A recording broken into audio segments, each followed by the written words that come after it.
அனைவருக்கும் வணக்கம்.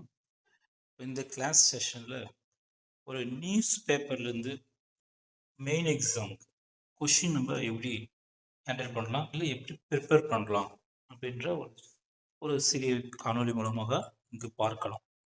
இப்போ தினமணி ஒரு செய்தித்தாளில் ஒரு தகவல் ஒன்று வந்திருந்தது. கீழடி அகழ் ஆராய்ச்சியில் மேலும் உடைந்த பானை ஓடுகள், சிதைந்த தட்டுகள் கிடைத்தன. இது செய்தி. ஓகேங்களா? இந்த செய்தியிலிருந்து நம்ம எப்படி ஒரு மெயின் எக்ஸாமுக்கோ இல்லை ஒரு கரண்ட் அஃபேர்ஸ் நியூஸை ப்ரிப்பேர் பண்ண போகிறோம்.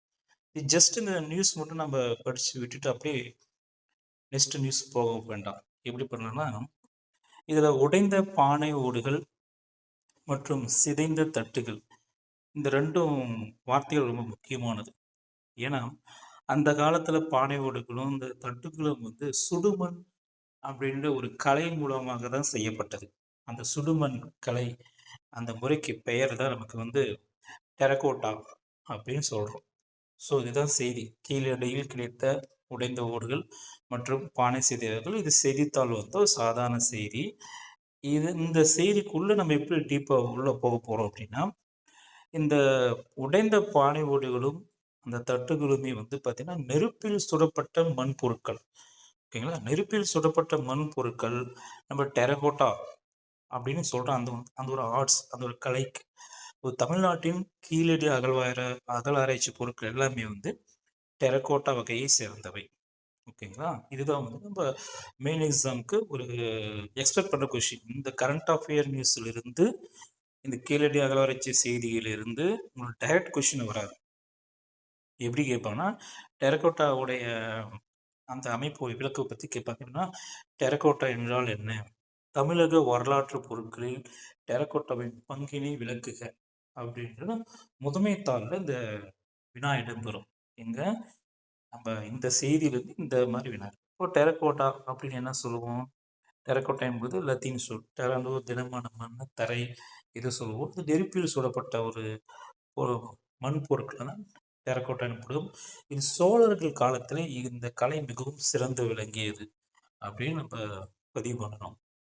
அடுத்த கட்டமாக இதோடைய சிறப்பு மண்ணீட்டரங்கம். மண்ணீட்டரங்கம் அப்படின்னா சுடுமண் சிற்பங்கள் நிறைந்த ஒரு மண்டபத்தை தான் நம்ம மண்ணீட்டரங்கம் அப்படின்னு சொல்றோமோ. இதை குறிப்பிட்டது சோழர். ஓகேங்களா? இந்த சோழ அரசு முத்திரையாக பயன்படுத்தின இந்த புலிச்சின்னம் கூட இந்த அந்த சீல் சொல்லுவோம், இலச்சினை சொல்லுவாங்க, அது கூட இந்த வகையான கலையை சார்ந்தவை. சான்றுகள் இதுக்கெல்லாம் என்ன ஆதாரம் இருக்கு அப்படின்னா, மொகஞ்சதரோ ஹரப்பாவினுடைய கண்டெடுக்கப்பட்ட அந்த சிற்பங்கள் எல்லாமே இந்த வகையை சார்ந்தவை. ஆல்ரெடி இப்போ கீழடி அகழ்வார் கிடைத்ததும் இதுதான். நெக்ஸ்ட் காஞ்சிபுரத்துல சுடுமண் பானைகள், பாவைகள், பாவைகளும் பொம்மைகள், கோவையில பல்லவர்கள சிலைகள், தருமபுரியில குஷானர் கால சிற்பங்கள், தஞ்சையில நாயக்கர் கால சிற்பங்கள், இது எல்லாமே இதுக்கான சான்றுகள். சரி, இது மட்டும் இல்லாமல் இலக்கியங்களும் இருக்கு. இப்போ பெரும்பானற்ற படையில சுடுமண் ஓங்கிய நெடுநகர் அப்படின்ற ஒரு வார்த்தை இருக்குங்க. அந்த சுடுமண்ன்றது டெரகோட்டா உடைய கலை சிற்பம் தான். மணிமேகலை சுடுமண் ஓங்கி நெடுநிலை மனிதோறும் அப்படின்னு ஒரு பாடல் வரி இருக்கு. சிலப்பதிகாரத்துல சதுக்க பூதங்கள் என்ற வார்த்தை இந்த இடத்துல சதுக்கம்ன்றது இந்த கலையை தான் குறிப்பிடுகிறது அப்படின்னு சொல்றோம். அடுத்தது மிக முக்கியமான ஒரு தகவல் இருக்கு. சலுப்பை யானை. சலுப்பைன்றது அரியலூர் மாவட்டத்தில் கங்கை கொண்ட சோழபுரம் அந்த நகருக்கு அருகில் ஒரு கிராமம்.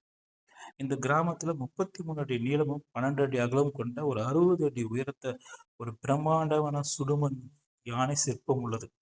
இந்த சிற்பம் தான் ஆசியாவிலே மிகப்பெரிய சுடுமண் சிற்பம் அப்படின்னு சொல்றோம். சரிங்களா? அப்போ சுடுமண் சிற்பங்கள் தமிழர்களுடைய வாழ்வியல் நெறிமுறைகளில் பிரதிபலிப்பதுன்றது மிக முக்கியமான ஒரு தகவலாக நம்ம பதிவு செய்யலாம்.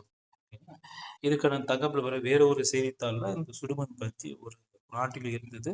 நம்ம இந்த தகவல் இருந்து அந்த கரண்ட் அஃபேர்ஸ், அந்த கீழடி செய்தித்தாள்கள் இதை கலெக்ட் பண்ணி நம்ம இந்த மாதிரி பதிவு தரலாம்.